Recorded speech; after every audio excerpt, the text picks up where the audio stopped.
še zadnjo predavateljico. Pravi, da dobre stvari so za na koncu, ne? A ja, ne, se še ni konc, se upravičujem, boste vsi, a ne, tukaj, ja. Ok, no, da še zadnjo predstavim Andrejo Križan-Lipnik. Ona je po izobrazbi psihologinja, sicer danes upam, da nas ne boste analizirali, ne, ali se že, ok, bom kar tih. Je pa tudi predavateljica, avtorica in raziskovalka. Prizadeva si za dobro življenje družin, svoje znanja povezuje z življenjskimi izkušnjami. Svojo družino ustvarja rodovno posestvo. Zadnjih nekaj let se je podala tudi v prepoznavanje, ovrednotenje in zaščito megalitov Žusma. Danes bomo bolj o tem poslušali. Andreja, ki živi v neposredni bližini Žusma, se zadnja leta aktivno ukvarja s prepoznavanjem, ovrednotenjem in zaščito megalitov, ki so del zemeljskega ozvezdja Kačenosec. Tudi Karel Gržan je v svoji knjigi Kakor na nebu, tako na zemlji, zvezdne poti odkril mnogo zvezdne konstelacije v megalitskih postavitvah na naših tleh. Je torej avtorica nove zgodbe Žusma o megalitih, bi prišla kar gor in nam kaj več povedala.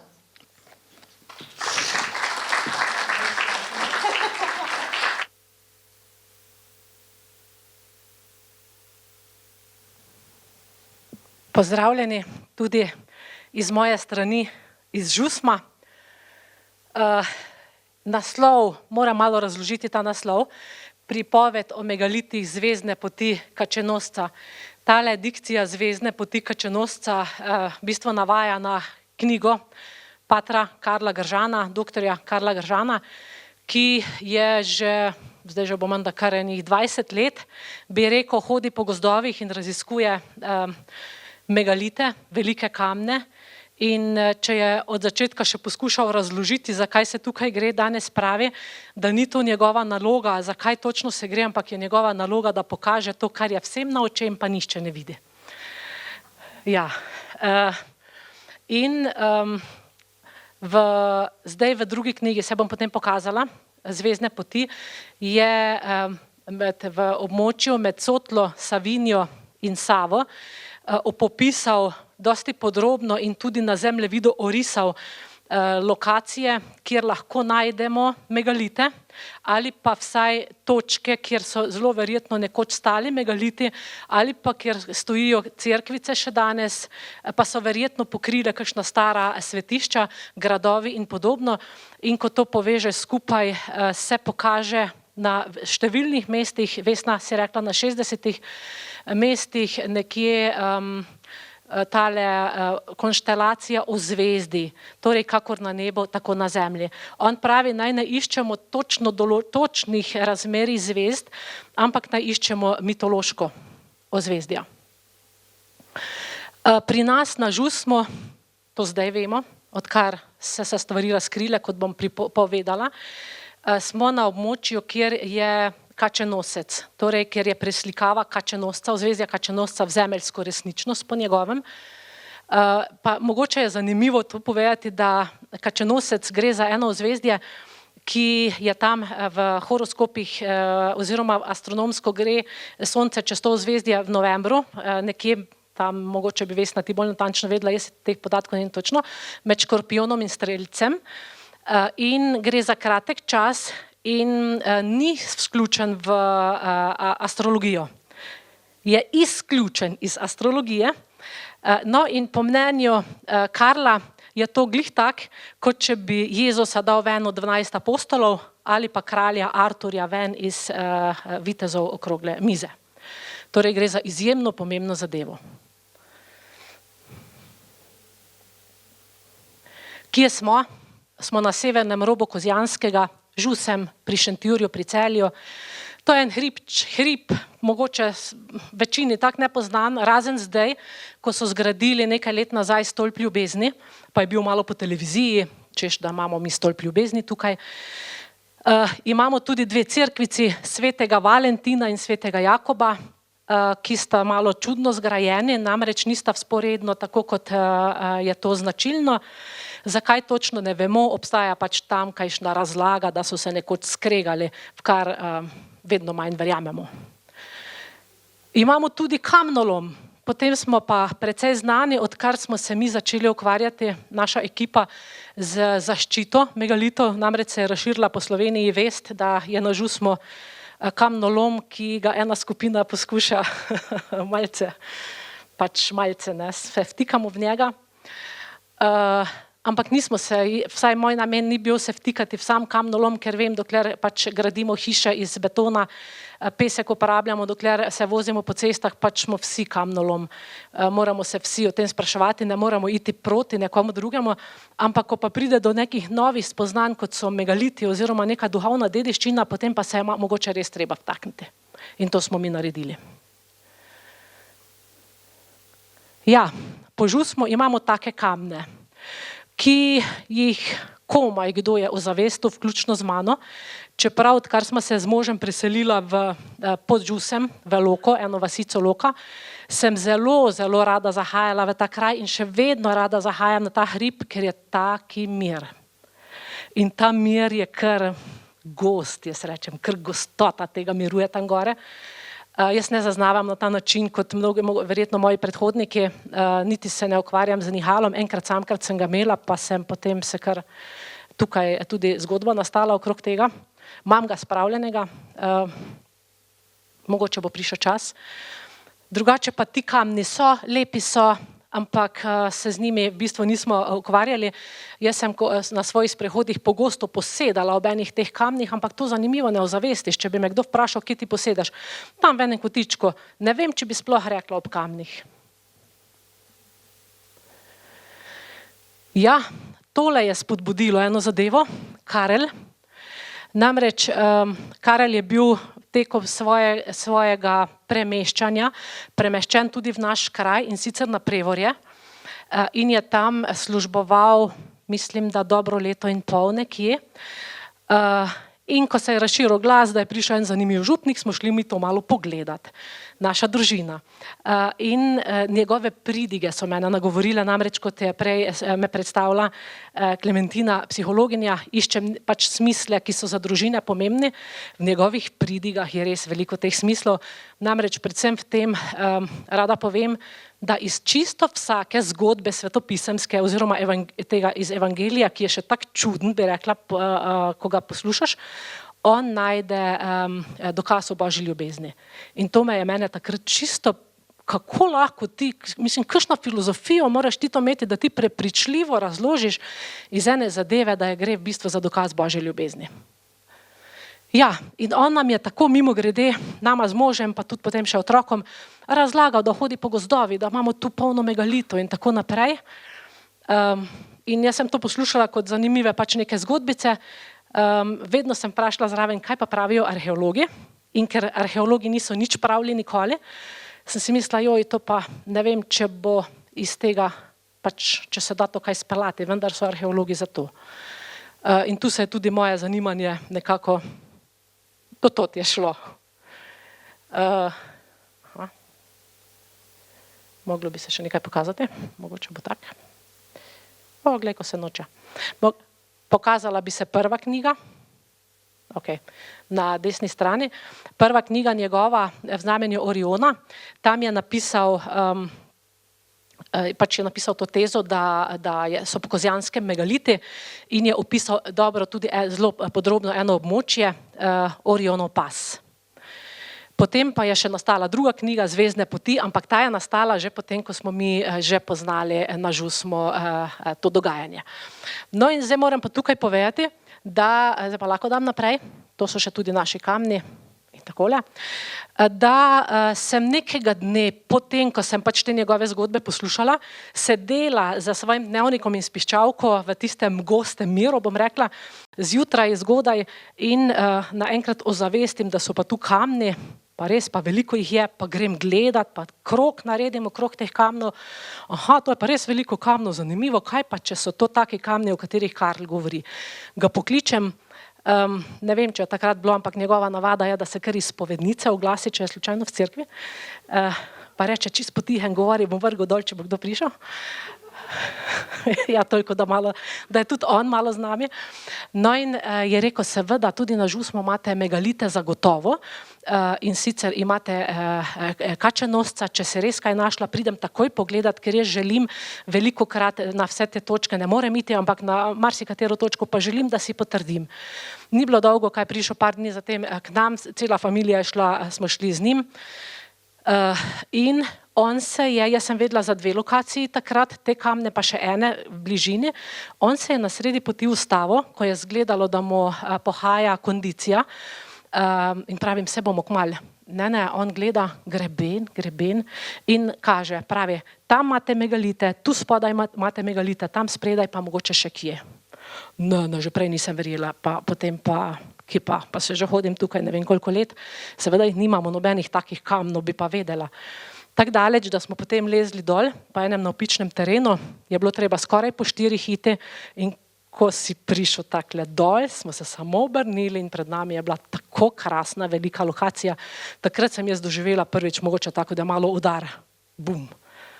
Trdiš lahko nekaj, pred nosom imaš, res sem tam 10 let že hodila, ampak tega ne vidiš, če ne greš v stran iz uhojenih poti. Ne vidiš. Potem pa nič več se nisem ukvarjala z megaliti, razen tekom svojega profesionalnega razvoja sem se ukvarjala z tistimi zadevami, ki so jim potem povezala z megaliti. To pa so predniki, kako predniki vplivajo na nas, na družine, na otroke. To in recimo, ko sem tukaj potem ozavestila, da mogoče pa kaj je na tem, o čemer Karl govori, sem začela tudi njega spraševati, pa kdo bi to postavljal, pa kdaj, pa zakaj.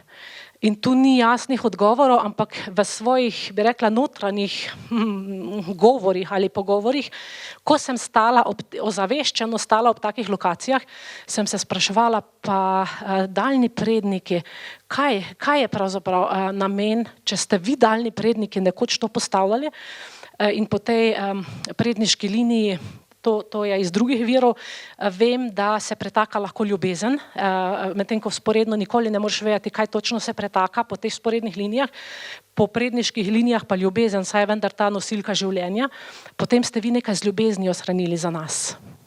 Ampak kaj pa ne vem. In to tudi se mi je zdelo, to ni moja stvar. To je stvar drugih. Takole izgleda hrib Žusem, malo je zdaj, mogoče Franc takoj opazi, sem spremenila, pa zdaj ne bi več, sem spremenila sever, jug, vzhod, zahod samo zaradi tega, da bi se te lokacije malo boljše videle, ker če bi, sicer gre od severovzhoda proti jugozahodu, ta hrib. Zakaj pravim, da bi Franc opazil? Zato, ker se je s tem hribom zelo, zelo ukvarjal. Začelo se je tako, da nisem imela nobenih drugih podatkov kot to, kar sem poslušala od Karla in pa svoje prepričanje, da to pa res ni moja stvar, ti kamni.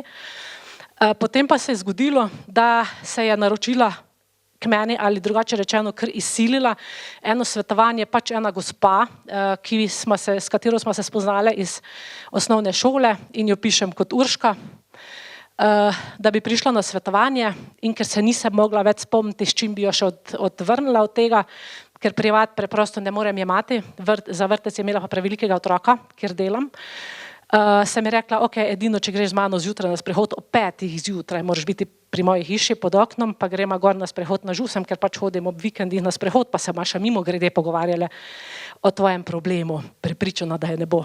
Pa je bila. Da vidimo, ja, noče pokazati, zanimivo, noče pokazati desnega dela, animacijne dela. Ok.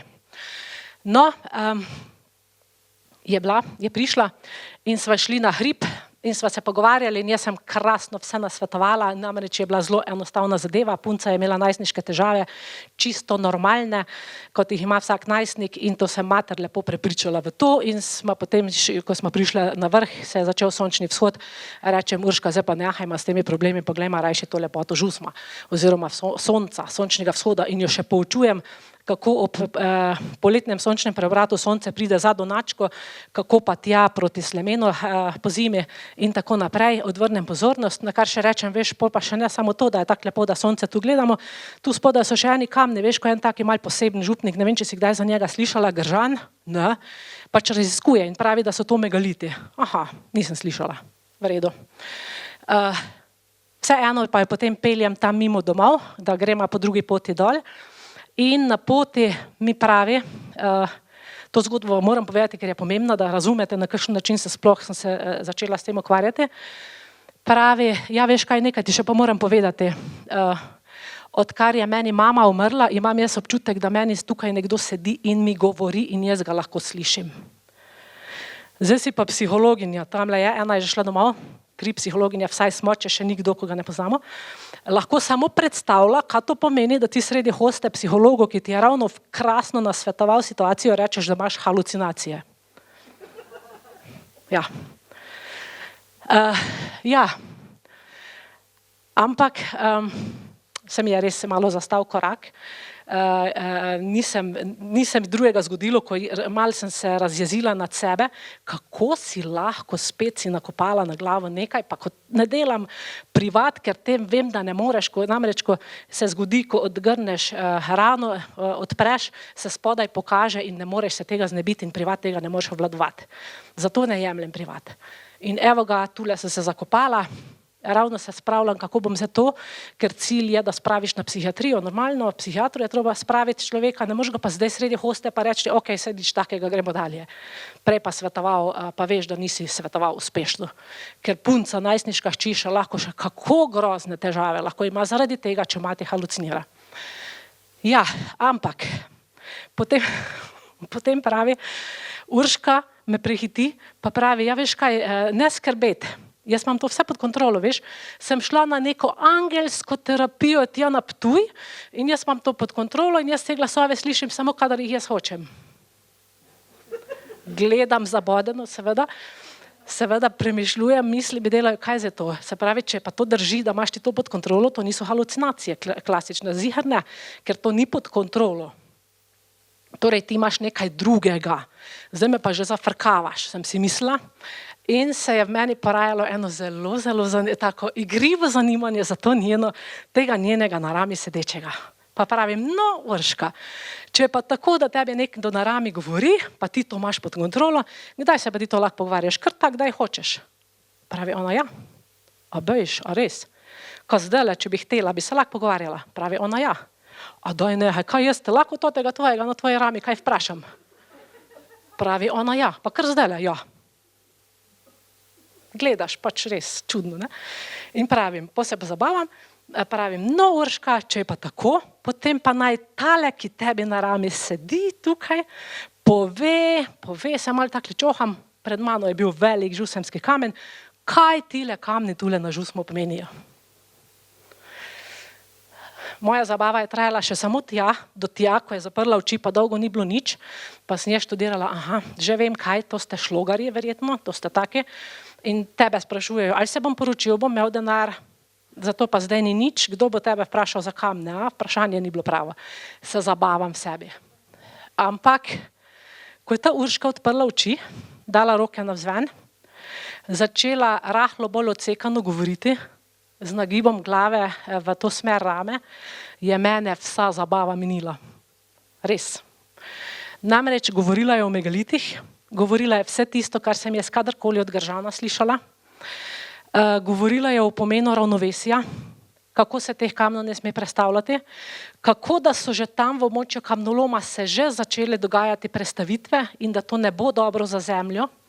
Jaz pa ustvarjam rodovno posestvo že dolga leta z družino in sem občutljiva na zemljo. In kako je to nekaj s tem hribom nekaj posebnega, kaj je to za en hrib, in vprašuje in jaz rečem žusem, ona reče žusem, pravi ne, hrib razsvetljenja je to seveda, to je hrib razsvetljenja.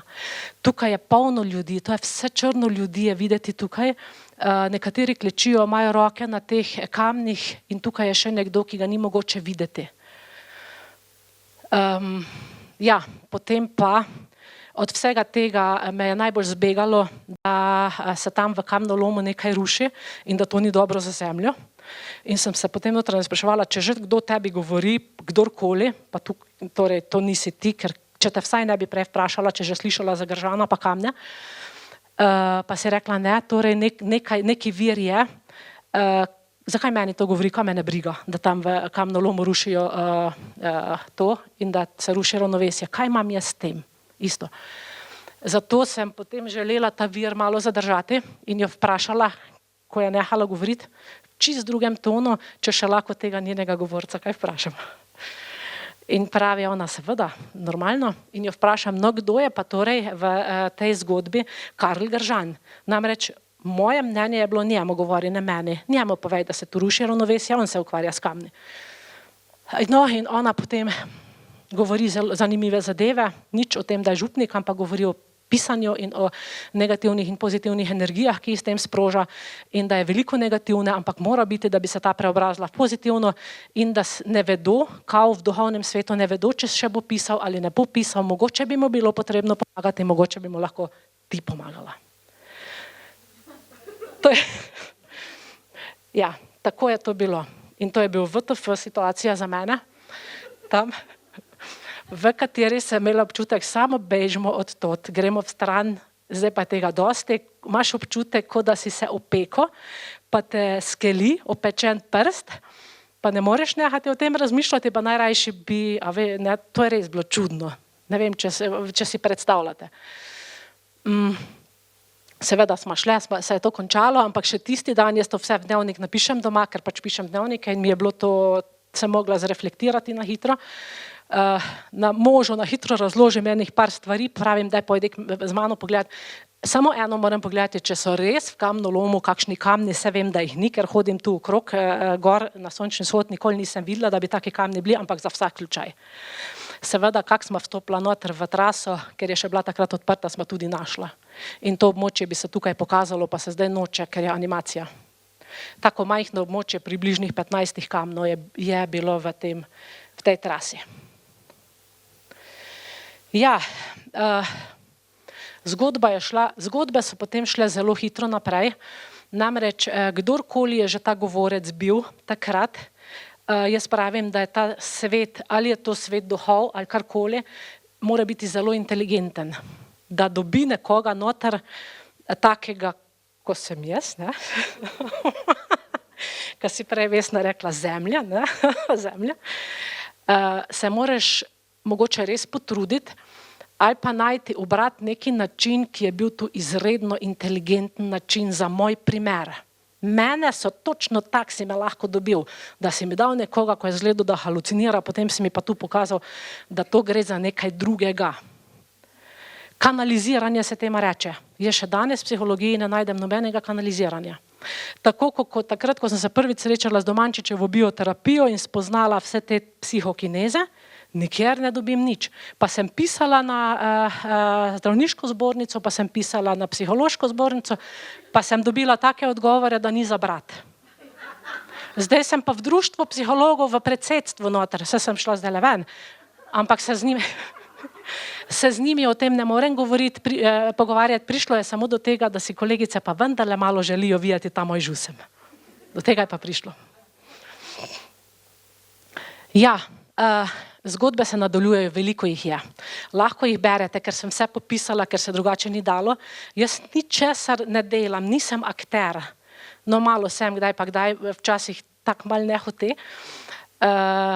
Ampak se zgodbe okrog mene so se dogajale in to s tako hitrostjo, da si to komaj sledil. Pojavili so se, jaz sem potem še Karlu rekla, ker je Karel zelo resno vzel te besede od te Urške, ko sem šla k njemu, pa sem rekla, Karel, daj ti to zaščiti, jaz to nimam pojma, niti kdo ima kamnolom nič. In je on rekel, da se to ne da zaščititi, ker so to širše sile, globje sile in če so v ozadju sile plusa minusa in če bo preveslo v minus, bodo svetišča porušili. Torej mi je vzel upanje, da bomo to rešili, na kar je pa dodal en stavek. Ampak gorje tistim, po katerih se izvede rušenje svetišč, njim in njihovim otrokom. Pritisnil je na naslednjo šibko točko, otroci, delam vrtcu namreč. In jaz gledam njega zabodeno nazaj in študiram, počakaj malo. Se pravi, tu so zdaj neki ljudje, lahko bi bil tudi moj mož na vse zadnje tam delal, vse, kaj pa oni vejo, pač delajo v kamnolomu, vsak svoje delo dela. Zdaj bo pa kasiral posledice. In pravim, ja, Karl, ti pa jaz pa tudi, ker vema, pa jim ne povema. namreč, da kasiraš posledice, če svetišča uničuješ. No, to je bila pa ena zelo zanimiva zgodba, ki se je odvrtela v 10 minutah, je imel on vse podatke, telefon je pregorel skoraj, vse zrihtano, na koncu se z eno sodnico povezal, ki je vse kao rešila in da bojo to ohranili. Ja, jaz sem pa potem študirala samo eno, torej, če se je že to zgodilo okrog mene, pa se na mene ena, da naj pomagam, to pa res lahko, glej, če je ta Urška torej zdaj pomagala Karlu, pa mu še prinesla neke informacije, za katere je on rekel, da vse, kar sem mu povedala, ona pozna razen ene informacije, da imajo ti kamni, so svojo špico usmerjeni neposredno proti središču zemlje, da je to nova informacija zanj. Torej znajo taki čudni ljudje pod narekovajem prinašati neke informacije, to pa res lahko naredimo, zbobnamo te čudne ljudi skupaj, pa Gržana, pa naj se to pomenijo, pa bojo potem bom jaz pomagala na ta način. A ni logično? In ga kličem, pravi, ne, to boš štala. In potem pravi, itak že boš štala, ker pride Osman Agić, pa mu moram pokazati Orijo, tam tisto skalo. Jaz pa nazaj, kakva štala, Osman Agić, prvi, ki se z arheologijo ukvarja, pride sem, pa to in ga zmotiviram, res ga takrat zmotiviram, da to je pa res pomembno, glede na to, da nima nobenega, ki bi ga slišal, tu bo pa prišel Osman Agić, Slovenijo, njega poslušati in dati neko svojo oceno. No in potem takrat sem šla tudi jaz in Osman Agić je dal izjemno pozitivno, lepo oceno, ki je bila potem tudi na eni Primorska TV objavljena in takrat mi je rekel, ja, lahko skličeš te ljudi. In jaz sem že do večera vse pripravila, nisem sicer vedela, ki jih naj najdem, pa sem potem dala eni skupini bralcev knjig Vladimirja Megreja, se mi je še zdela najbolj blizu, da se bojo taki ljudje našli, pa me je klical in rekel, ne sem si premislila, sem rekla prepozno. Ja. In bili so res, 22 ljudi se je zbralo na Žusmo in on, bilo je zanimivo. Zame, zdaj vam ne bom razlagala zgodb, ker nimam toliko časa, samo da vam približno povem. Prišli so do mene trije, tukaj ni, ker to je mali moj, ki se je tudi potem proglasil za člana, in sicer trije so prišli, da bi delali za Žusem. Sem rekla, že kaj delali bi za Žusem, to pa res krasno, iz Rogaške, iz Šentjurja, iz Rogaške so bile dve. Sem rekla, jaz sicer ne vem, kaj bi delali, ampak lepo je slišati, da bi delali za Žusem, če bomo kaj rabili, vas bomo že poklicali. Izjemno smo jih rabili, namreč kar kmalu so porušili tisto, ki naj bi bilo zaščiteno, in ne le to, ko so tisto porušili, se je sicer pokazala špica in kako je to res bilo na enem izjemno previsnem terenu, res tak proti središču. To je bilo meni prav zanimivo videti. Izkazalo se je, da je znotraj območja kamnoloma izjemno veliko, bi rekla, največje območje nekega megalitskega roba, odkoder je razgled na vse okoliške hribe, in to ni noben prevedel, dok niso zarisali s tistimi količki. Smo mislili, da je tam, kjer so imeli trak potegnjen. Potem smo se pa zelo borili. Tako daleč, da smo pisali predsednika vlade, da bi spremenili en delček, se pravi zgoraj pustili in spodaj dali nadomestno, se z njimi pogovarjali.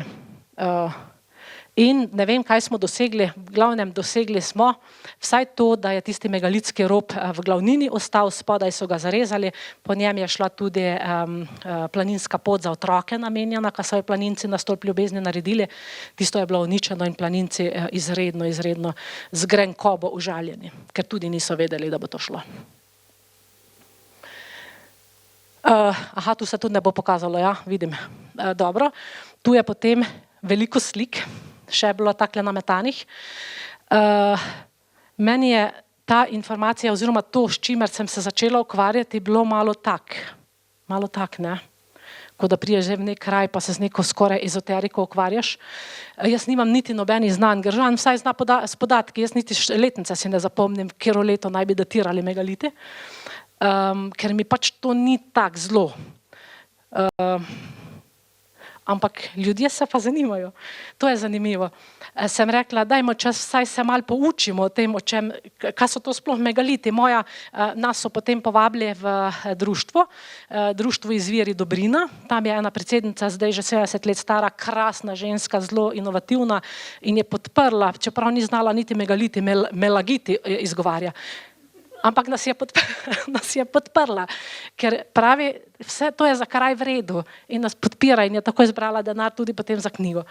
Tako da, ko sem jaz rekla, dajmo vsaj ljudi poučimo o tem, zakaj se tukaj gre, smo naredili prvo izobraževanje, povabili tudi Karla, ena iz teh 4 naše ekipe je tudi del predavanja naredila, pa jaz sem držala del, pa je prišlo 100 ljudi, nismo imeli kam dati.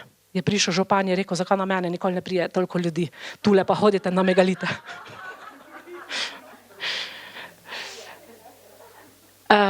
Verjetno to, da smo razširili informacijo in da smo pisali na državo, en taki uraden dopis, je sprožilo, da smo postali, da se je razvedlo o nas. In prihajali so ljudje vse povsod. Prišel je Franc s svojo ekipo, prišel je Jože Munih s svojo ekipo, prišel je Simon, ne vem, to zdaj vseh ne bom naštevala in vsak, kar je bilo zanimivo, vsak je prinesel svoja spoznanja, ampak to ne kakršnakoli spoznanja, to so spoznanja, ki so se meni kot opazovalci samo povezovale, samo kot da bi zlagal kocke. Če nisi zraven, to ne bi mogel verjeti in jaz nisem sfolgala niti svojim v ekipi vse to razlagati, da bi vsi dojeli, kaj se pravzaprav dogaja in kje se te zgodbe povezujejo. Potem je prišla Urška vmes, pa še na koncu Urška in je zložila, brez da bi jo kakorkoli informirala, je zložila še zadnje odprte delčke.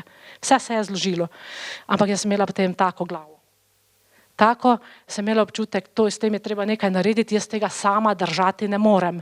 Potem je prišel pa samo sosed, pa je rekel, pa kam imate to na žusmo?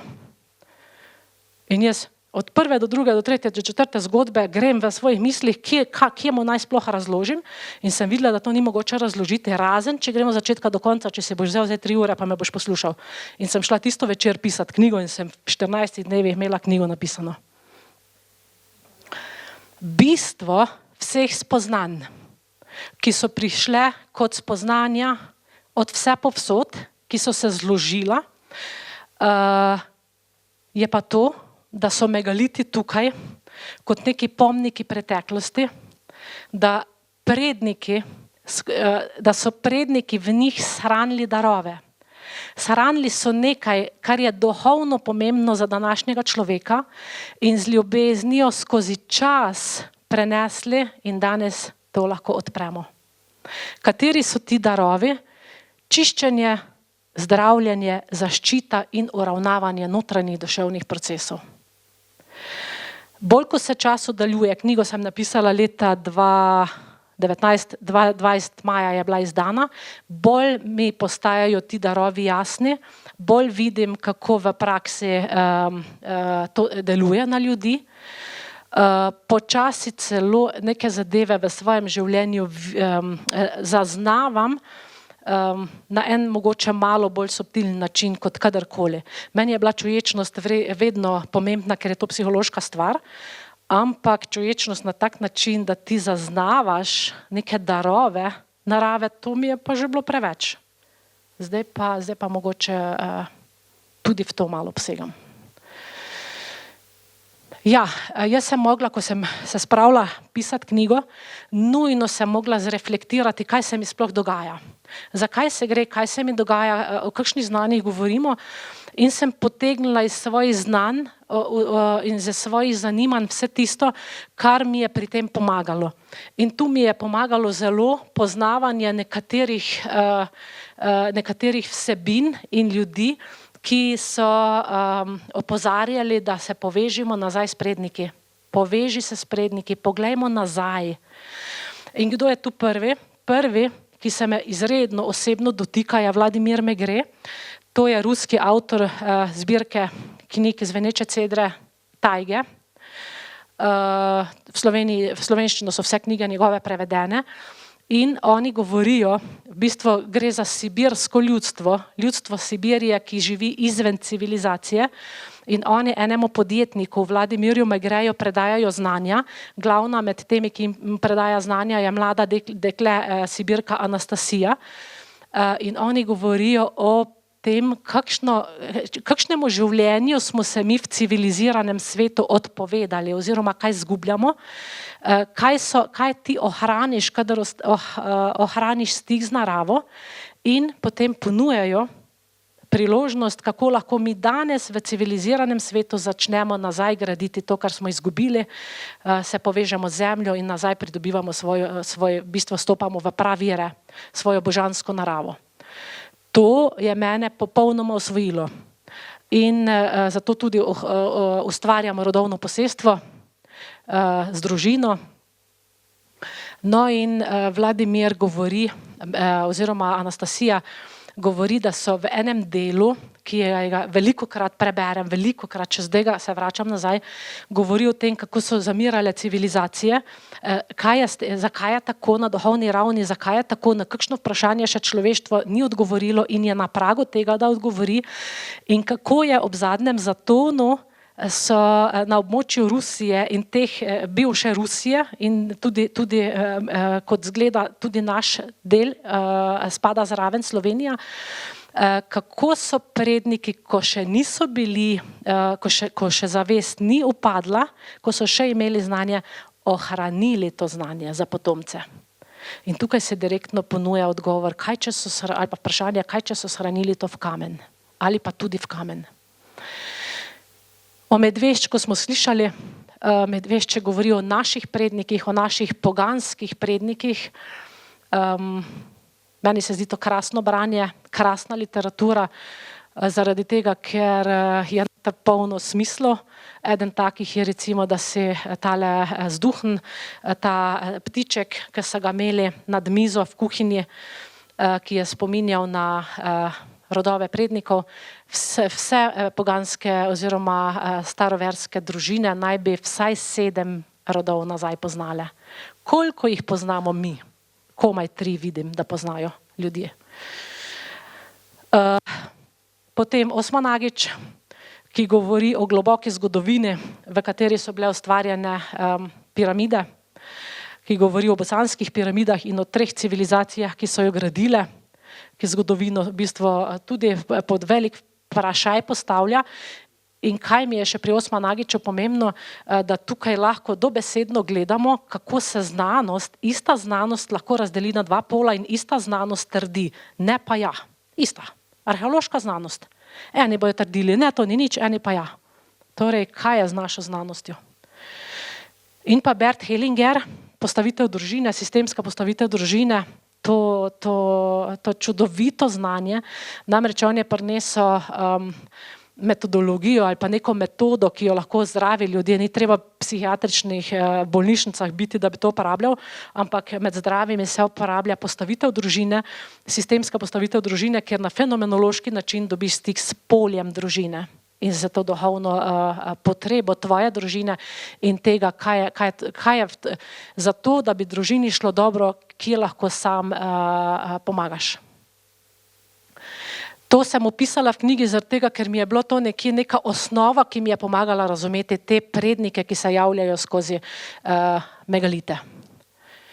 Takole, to je knjigica nastala. Tukaj bi se pojavil potem še znak društva, pa spletno stran. Zaenkrat nimamo časa, ali pa ne vem, časa, karkoli, da bi si naredili svojo spletno stran. To smo čisto volonterski, na volonterski način delamo, jaz sem v službi, pomagajo mi, ampak da bi pa se šla zdaj resno, pa resno tudi, jaz vodim skoraj vsak vikend poleti na sončni vzhod ljudi, ki se za megalite zanimajo, potem pa gremo na 3-urno turo skozi. Nekateri se hodijo zdraviti tja, ampak to zaenkrat delamo tako. Sem pa že kakšno leto ali več, že govorim moški, včasih uporabim ono besedo, veste, dedi, zmigajte se, to je pretežko, to ne moremo ženske, to ne bo, ne more ostati v mojih rokah ali pa v rokah moje ekipe, treba je več. In sem tudi potem uspela zbobnati skupaj, nekaj ljudi, tudi predstavnika, predsednika razvojne agencije. Jože Prah je prišel zraven za evropske pešpoti, ki se ukvarja, in smo naredili eno konferenco, da bi župane, to ni še tukaj, da bi župane pa predstavnike krajevnih skupnosti po kozjanski občini malo osvestili, pa jim rekli, pa dajte primite to malo v roke, iz tega lahko naredite res biznis. Pa ne mislim, da bi delali biznis, ampak ko bojo oni videli, da bi lahko delali biznis, bi se mogoče se bojo kdo vzel, ne bojo samo daleč gledali. Upam pa, da bomo ustavili pravi čas, da ne bo res šlo v biznis, ker to mora iti v neki zdraviliški oziroma duhovni turizem. To rešuje duhovne potrebe. No, župan je prišel samo eden, predsedniki krajevne skupnosti niso prišli skoraj dobeden, ker ni bilo informiranje, prišlo do enega problema v informiranju, bilo je pa vseeno 80 ljudi. Kaj se dogaja zdaj? Zdaj se dogaja, da čutimo eno, vsaj jaz čutim eno, da se preprosto pri nas prebuja ena nova kultura odnosov. Namreč, če je prej v kraju, ne vem, so ljudje prihajali na fešte, ki so se v društvu dogajale, zdaj prihajajo poslušati o megalitih, prihajajo na sončni vzhod, ob 4 zjutraj se vstajajo, da lahko pridejo na sončni vzhod in potem gredo čez kamne. In se preprosto res v tihi čuječnosti posvečajo tistemu območju. To je meni fascinantno, veliko je tega. Potem ženski moški krog. Najprej sem naredila ženski krog, čeprav mi je bilo čudno, kaj bojo ljudje rekli, ampak sem čutila. Pa potem je bil en poriv, da so iz Kopra me klicali, kao zdaj bo ženski krog, če ne si ga bomo sama naredila, same si ga pa ne boste. In smo imeli ženski krog, potem so se pojavili pa moški, kaj smo pa mi. Zdaj imamo ženski in moški krog v pomladanskem enakonočju. Krasna zadeva, res krasna. To se pogovarjamo, res dobre stvari. Potem slikarsko srečanje. Pojavila se je umetnica, ki je bila pripravljena imeti kolonije. Zdaj imamo letos 6. kolonijo. Krasne slike na temo megalitov. Delavnice za družine, občutim žusem, ker ustvarjajo skozi različne jezike umetnosti. Pojavila se je Vesna Neferamiz, da nam je zastonj prišla pet na Kresno noč. Peli tam gore sredi ničesar, bi rekla, pod drevesom. Blizu 100 ljudi. Tale konferenca, vidiš, Vesna zraven. In tudi razne oblike raziskovanj, kot so naprimer, da zdaj se učimo, kako s kompasi ti lahko gledaš, naprej pripraviš, skozi katero režo bo morebiti ob sončnih dogodkih, to so enakonočja in pa solsticiji, sonce posijalo. Ja, takole. Tako, in sem že na koncu, za konec še 2 slikici. Zdaj se nove zgodbe žusma po knjigi dogajajo naprej, gradiva imam za novo knjigo, ampak je to gradivo, se mi zdi, še bolj odštekano, kot je bilo prejšnje, tako da ne vem še kdaj in v kakšni obliki bi to dala ven. Za enkrat še zelo razmišljam o tej zadevi in gledam, kako vpliva to na moje življenje. Ampak mislim, da vpliva dobro, oziroma zelo dobro. Namreč, ko sem rekla, dedi, zmigajte se, pa sem mislila okoliške ljudi, da bodo prišli. Zdaj prišel bližje moj mož, nepričakovano, in imam občutek, da del tega bremena oziroma del tega dogajanja bo kar avtomatsko vodeno tudi iz njegove strani, kar zelo spremeni to pozicijo obremenjenosti, da ti lahko v bistvu iz tega ženskega vidika stopim in podprem, glavnino nosi pa moška moč. Pa še ena slikica, to je pa slikica, ki je nastala na likovnem srečanju. Tole konkretno je narisala hčerka, ki je tudi vključena v vsa slikarska srečanja. Naslov je Eksplozija, pa mi je zelo povedna slika, zato sem jo tudi dala za konec. Menim, da ta stik s predniki, pa to spoznanje, pa to zavedanje bistva, kdo sploh smo, kaj je naša naloga, oziroma kaj je mogoče, da smo mi neko upanje prednikov, zato da svoj rod obračamo v smer, da bo vsem dobro, da to je ena tako močna stvar, da ko se to zgodi, zadaj v bistvu eksplodira od dobrega, od svetlobe. Dole bi moglo pa pisati hvala za pozornost, pa noče.